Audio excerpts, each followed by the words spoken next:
Actualmente nuestra área de mecánica de fluido o de termofluido se encuentra un poco en desventaja en su pool de formaciones. Entonces, lo que intentamos con este curso es compensar esas desventajas, hacer un curso que en el fondo cumpla varios requisitos, que sea multipropósito, que sea una continuación, una mecánica de fluido avanzada y al mismo tiempo darle todas las herramientas para que dentro de esa mecánica de fluido avanzada sean capaces de plantear solución numérica a los problemas de mecánica fluida. Los modelos computacionales sean capaces de interpretar resultados provenientes de modelos computacionales. Eso también es importante. Parto que siempre de esta manera, mostrando esa ecuación. Ustedes duermen con esta ecuación bajo la almohada. La segunda ley de Newton. Fuerza igual masa por aceleración. Esto es lo que uno viene de segundo medio aprendiendo. Sin embargo, esta forma en la cual nosotros entendemos la segunda ley de Newton no nos dice mucho. ¿Y por qué partimos de este punto? Porque la mecánica de fluido es mecánica clásica, la mecánica newtoniana, y es toda la mecánica en la cual se basa nuestra formación como ingenieros o ingenieros mecánicos o aeroespaciales. Sin embargo, en algunas oportunidades yo he hecho la pregunta y un par de veces la hice como un diagnóstico. El primer día de clase les dije, explíqueme qué es lo que es una fuerza. Y me llevé varias sorpresas. Quinto año de ingeniería, no somos capaces de explicar qué es una fuerza o no entendemos el concepto de fuerza. Es algo para hacerlos pensar y meditar. Que ustedes se pregunten, ¿soy capaz de explicarle a mi abuelita lo que es una fuerza? ¿Entiendo yo lo que es una fuerza? El concepto de fuerza. Muchos dicen lo que nos enseñaron en el colegio, ¿cierto? La acción de un cuerpo sobre otro, pero eso no te dice mucho, eso es una definición de un libro, pero entonces, si una fuerza es la acción de un cuerpo sobre otro, entonces la pregunta sería, ¿qué es lo que es una acción? Porque no nos dice nada. Entonces a mí me gusta ver la segunda ley de Newton de este punto de vista. La puse así, grande, ¿cierto? La segunda ley de Newton dice que la fuerza neta que actúa sobre un cuerpo es igual a... antes de saber lo que es esta letra P, nosotros sabemos de nuestra formación en el ciclo básico, en cálculo 1 y 2, ¿qué es lo que significa este operador matemático? Que tiene una D mayúscula y que es la derivada, pero la derivada total. ¿Qué es una derivada? El cambio. Entonces, la segunda ley de Newton, cuando ustedes la ven así, interpretada de esta manera, uno no es capaz de entender lo realmente importante que está aquí detrás, que la fuerza neta que actúa sobre un cuerpo, en particular sobre un fluido, lo que nosotros vamos a estar interesados en entender, es igual a un cambio de algo. Entonces, en primer lugar, esta ecuación ya nos dice que fuerza es igual a un cambio. Dice que la fuerza neta que actúa sobre un cuerpo es igual al cambio de su cantidad de movimiento. Entonces, cuando nosotros vemos que algún cuerpo cambia su cantidad de movimiento, entonces inmediatamente podemos suponer que hay una fuerza que está actuando sin tener absolutamente ninguna duda. Cuando hay un cuerpo entonces que está cambiando su cantidad de movimiento, hay una fuerza.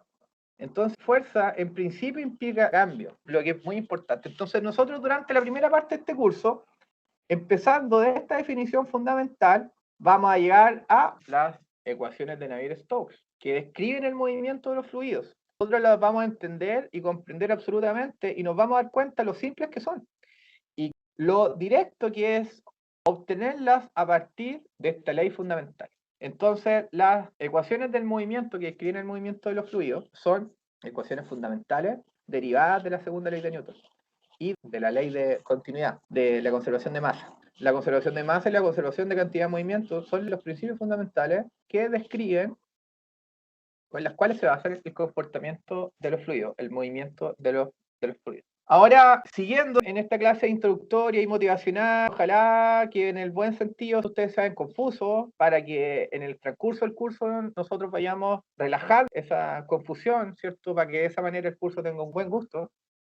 Los fluidos tienen principalmente una característica de los sólidos. Volviendo a esta ecuación. Los fluidos, a diferencia de los sólidos, cuando sobre los sólidos se aplica una fuerza, el sólido, si estamos en el rango elástico, esto ustedes lo saben de mecánica de sólidos, se va a deformar una cantidad finita. Y luego, si dejo de aplicar esa fuerza, el sólido va a restituir su forma inicial.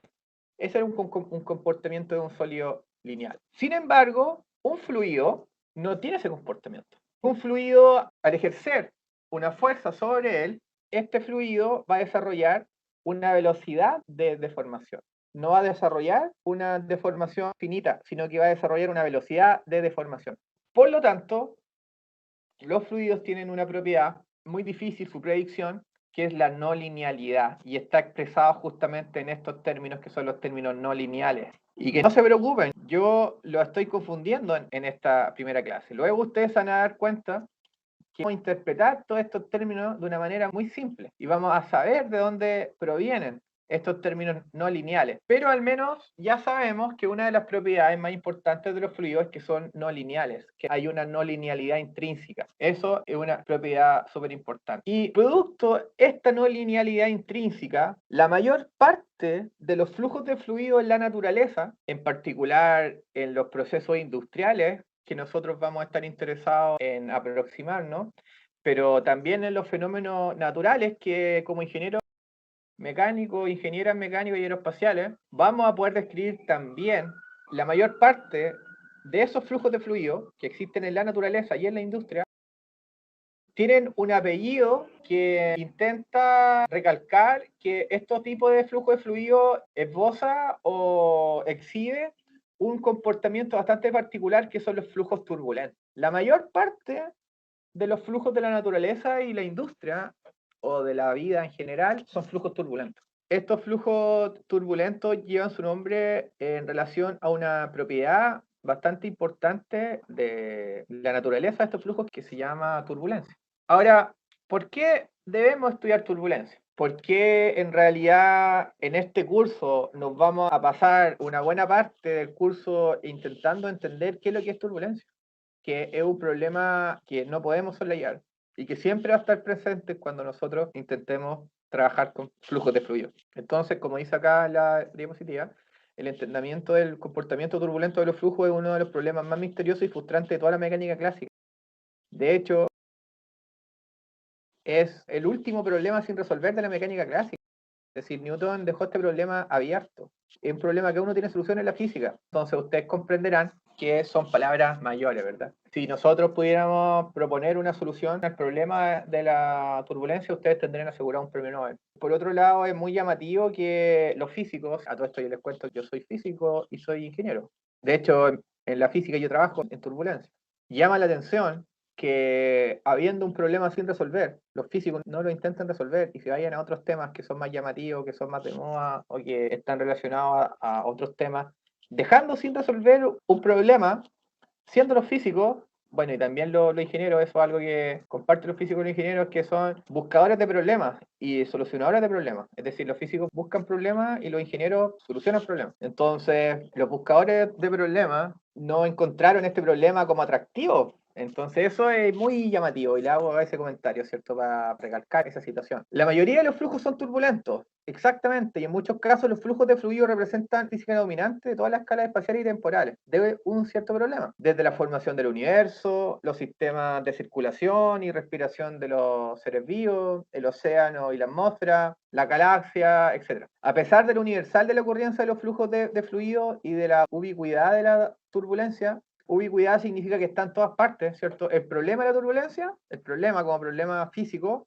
se mantiene hasta el día de hoy sin solución y es el último problema sin resolver de la física clásica. Imagínense, de esa magnitud el problema que nosotros vamos a intentar indagar en este curso, un problema que no tiene solución, algo muy interesante. El problema de la turbulencia ha sido estudiado por varios físicos e ingenieros del siglo siglo XX, continúa siendo estudiado en el siglo XXI, pero aún no entendía por completo. Y ni siquiera eso. Existen algunos libros, una referencia muy interesante de investigadores que han demostrado, o sea, es un momento muy interesante desde el punto de vista del estudio de la mecánica clásica.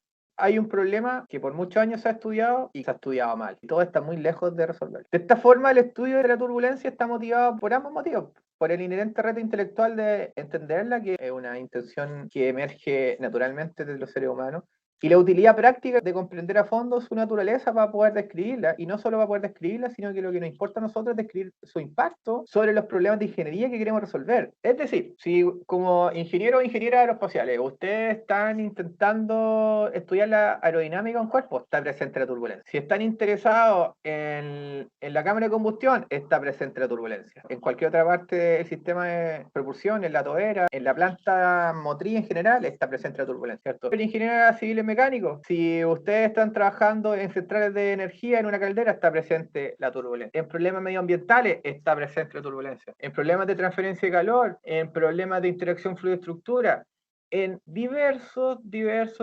problemas. Actualmente con Cristian Rodríguez, que su área de investigación son las vibraciones, estamos trabajando juntos porque al parecer en algunos equipos la fuente de los problemas vibratorios está en la turbulencia. Entonces, la turbulencia como propiedad de los flujos turbulentos y en general la mecánica de fluidos es un área transversal y muy importante de la ingeniería mecánica, en la ingeniería ciberespacial y en la ingeniería en general y en la ciencia, ¿eh? Entonces, por eso yo recalco la importancia y lo felicito de haber elegido seguir este curso.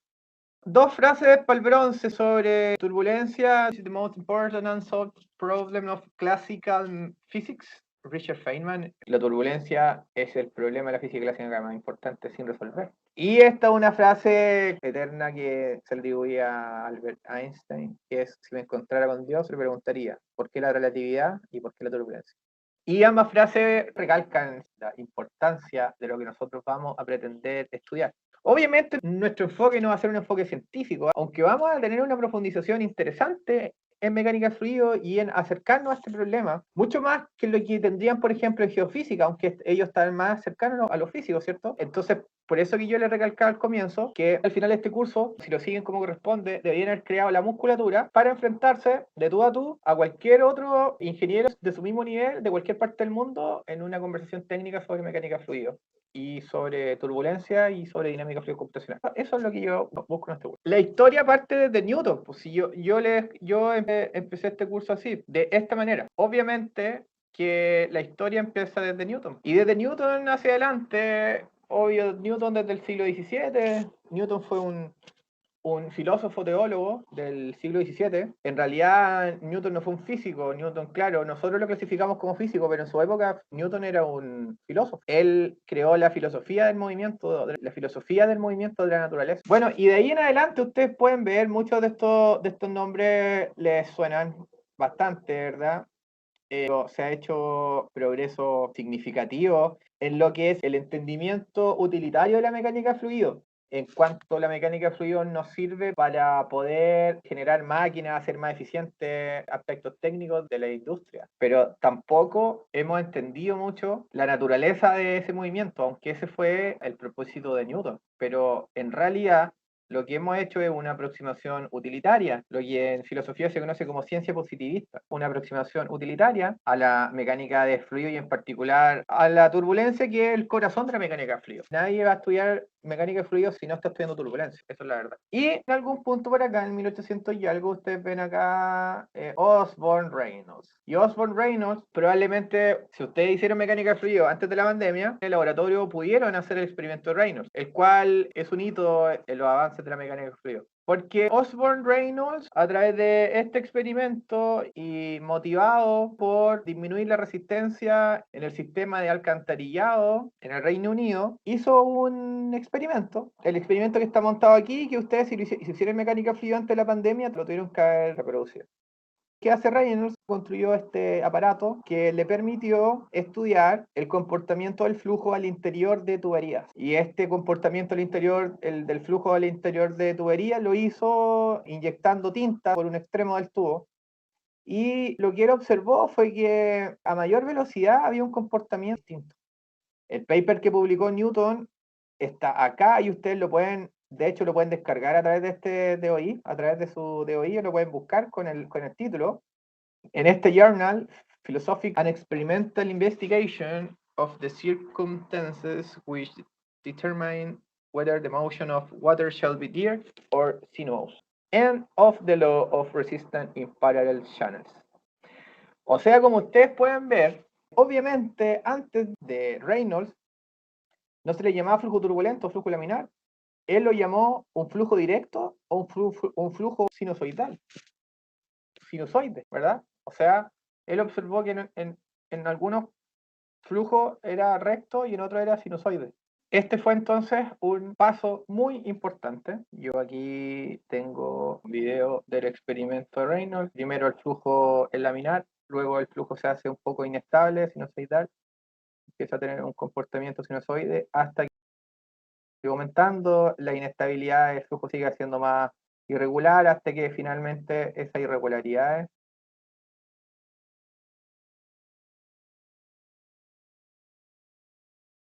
colapsan completamente y forman un flujo con un carácter completamente distinto. Lo voy a poner nuevamente.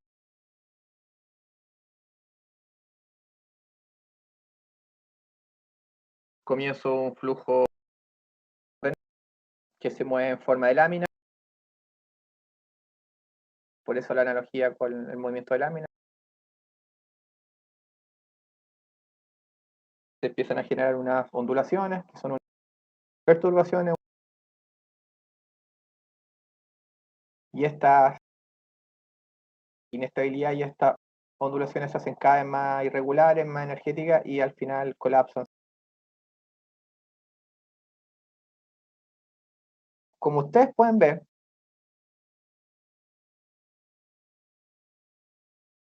en este último instante, como ustedes pueden ver,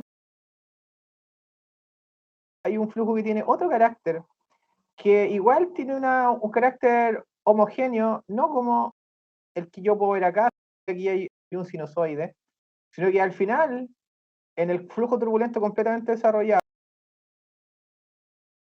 que es acá, pueden ver que aquí hay una fase homogénea,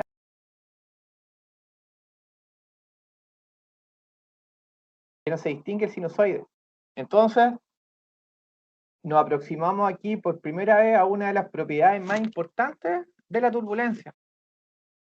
Las propiedades desde el punto de vista del efecto que tienen los flujos turbulentos sobre las cantidades que transportan, que es la mezcla. Los flujos turbulentos están caracterizados por poseer grandes magnitudes de mezcla. Se mezclan a sí mismos, como también mezclan a todas las sustancias que transportan, como por ejemplo aquí la tinta. Entonces, antes de que el flujo sea turbulento completamente desarrollado, ¿cierto? Esta tinta no tiene una alta mezcla en su entorno y yo puedo distinguir exactamente eh, la fase tinta y la otra fase, ¿verdad? Sin embargo, a medida que el flujo se hace cada vez más turbulento, la mezcla se hace más eficiente y miren lo que pasa acá. Aquí la mezcla está completamente desarrollada y ya yo no soy capaz uno no es capaz de distinguir una fase de respecto a la otra.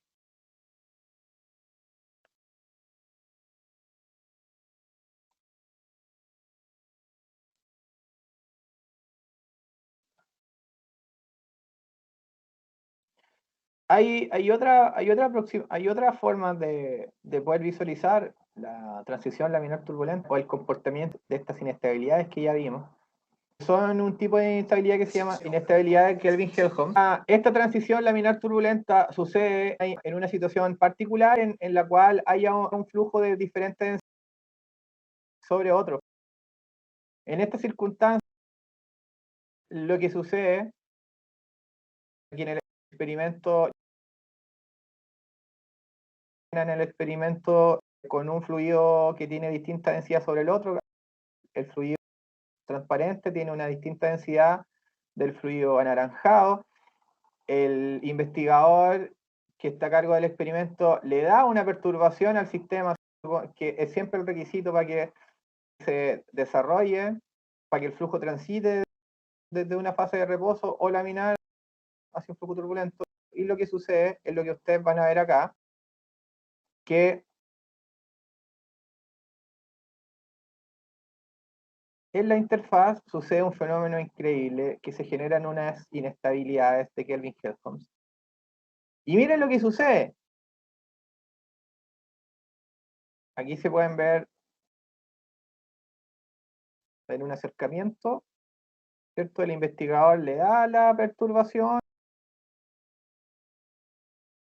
se genera esa inestabilidad de Kelvin-Helmholtz, esa hermosa inestabilidad de Kelvin-Helmholtz, que genera un flujo turbulento y que además Miren lo que sucede.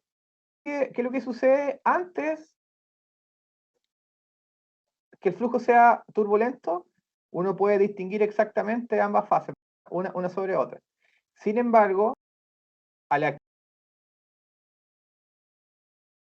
desarrollarse esta inestabilidad y desarrollarse la turbulencia, ¿qué es lo que sucede?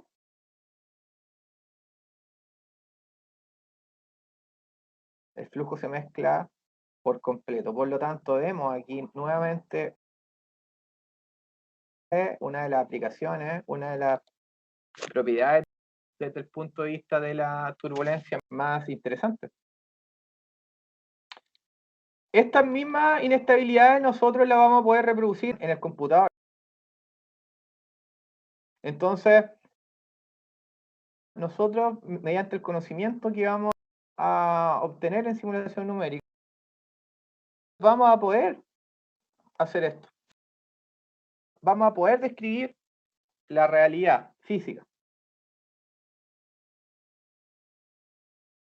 Uno también, estas inestabilidades de Kelvin-Helmholtz, uno las puede ver en la naturaleza, por ejemplo, aquí en el cielo de una ciudad en Reino Unido, parece, se ven estas hermosas inestabilidades de Kelvin-Helmholtz. Y una vez también en el cielo de Concepción, la única vez en mi vida que he visto una inestabilidad de Kelvin-Helmholtz, le tomé una foto y por esa foto me hicieron una entrevista en un portal de la Universidad de Chile. Pero nunca más he vuelto a ver una inestabilidad de Kelvin-Helmholtz en las nubes, era realmente llamativa. Bueno, y existen entonces flujos turbulentos en la naturaleza hacia donde miren. Pueden ver, por ejemplo, alrededor de un ala, bueno, lo que siempre hemos visto. Miren, esto es algo muy interesante porque fue una representación pictórica de Leonardo da Vinci que hizo sobre turbulencia. Y en realidad él dio en el clavo. De hecho, él fue el que acuñó la palabra turbulencia.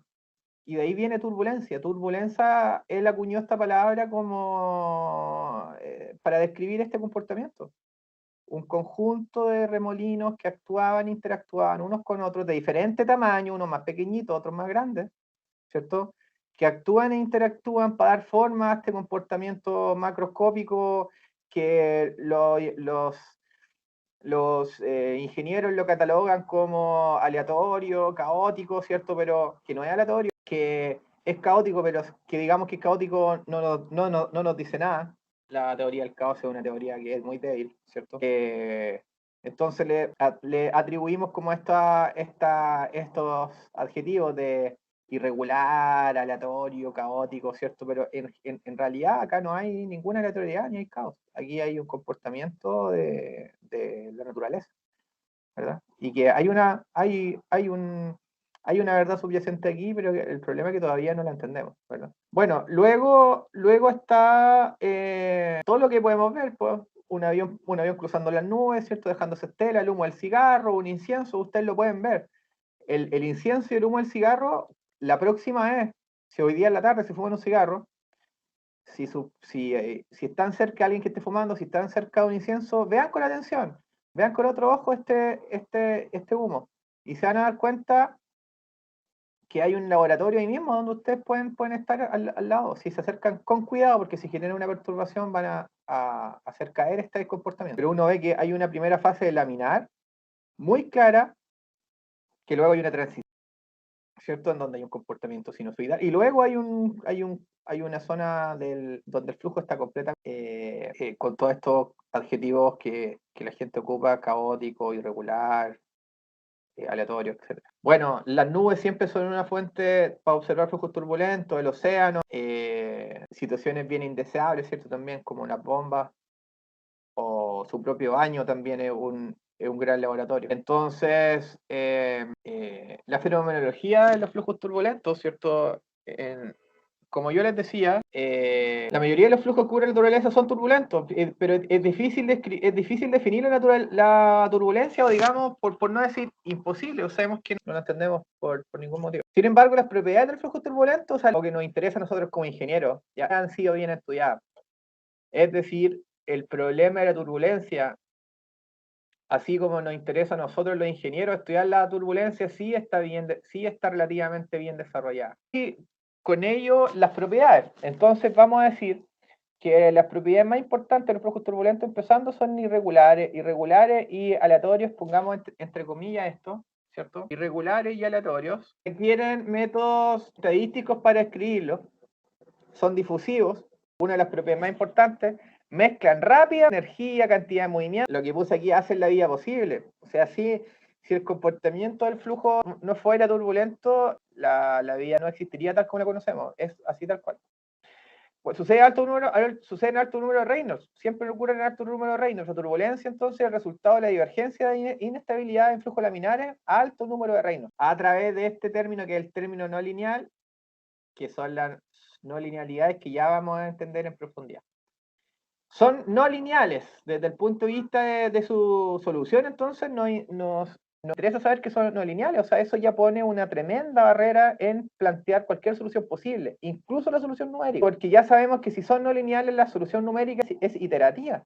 Aunque el problema que estemos solucionando no dependa del tiempo, la solución numérica va a tener que ser iterativa. ¿Por qué? Por la no linealidad intrínseca de la mecánica fluida. Las inestabilidades crecen justamente a través de este término, que es el término no lineal. Desarrollan fluctuaciones tridimensionales de vorticidad. Son rotacionales, por lo tanto, y tridimensionales. Están caracterizados por altos niveles de fluctuación de vorticidad. Una propiedad que le vamos a ver en el futuro. Los flujos turbulentos son siempre disipativos. Los esfuerzos de corte viscoso realizan el trabajo a expensas de la energía cinética del flujo. La turbulencia necesita ser alimentada constantemente de energía.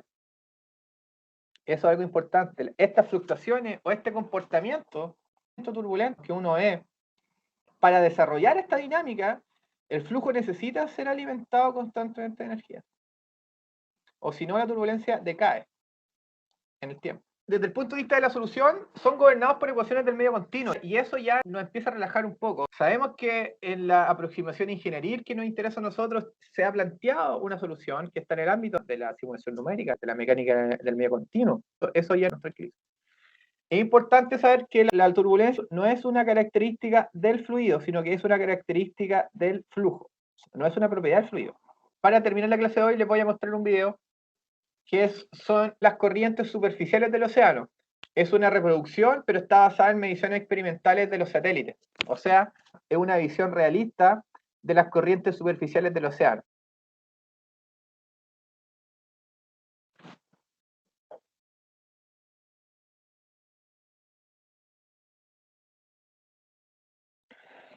Entonces, conforme vemos esta representación realista, porque es una representación realista basada en mediciones de los satélites, de las corrientes superficiales del océano, digamos hasta los 400, 500, 800, 1000 metros.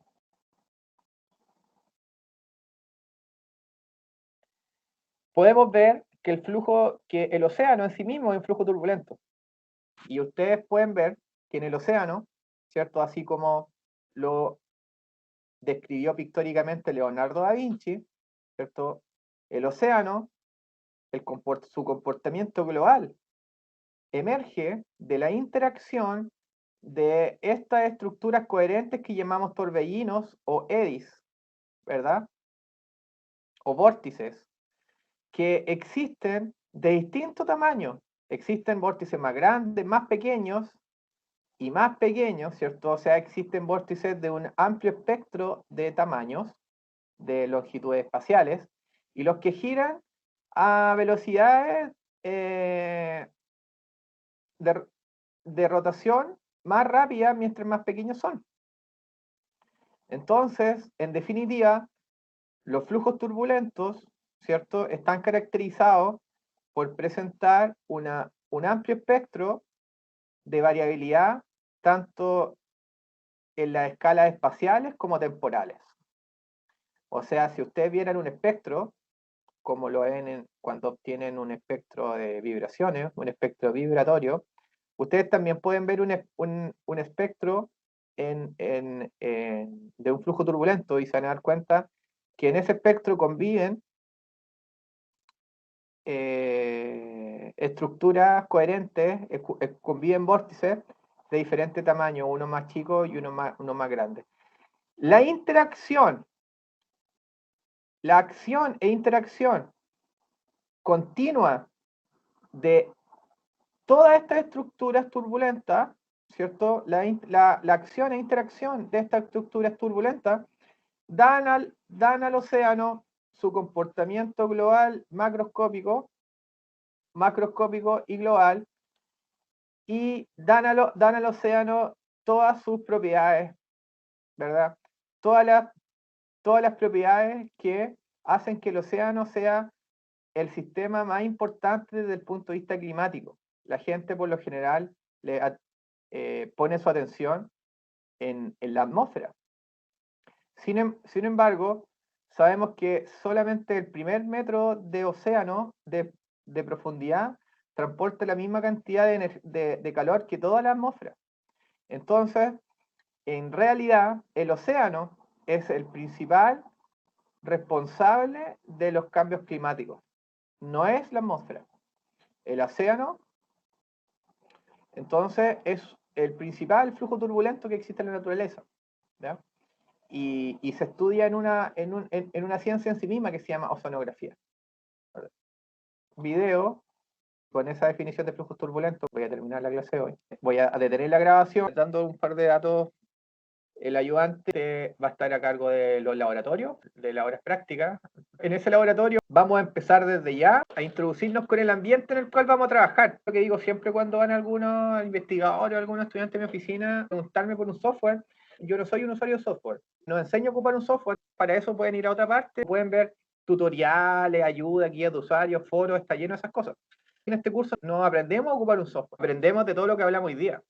Sin embargo, nosotros tenemos que ocupar un ambiente de trabajo, como existen varios en el mundo. Nosotros en particular ocupamos un ambiente de trabajo que es un código composicional que se llama código ANSYS Fluent. Entonces, por supuesto que para ir avanzando en el curso, para ir probando los conocimientos teóricos y prácticos que vamos adquiriendo en las clases, tenemos que hacerlo en algún contexto de trabajo, y ese es el código ANSYS Fluent, que tenemos que empezar a conocerlo desde ya, en los aspectos más simples hasta hacia los más complejos.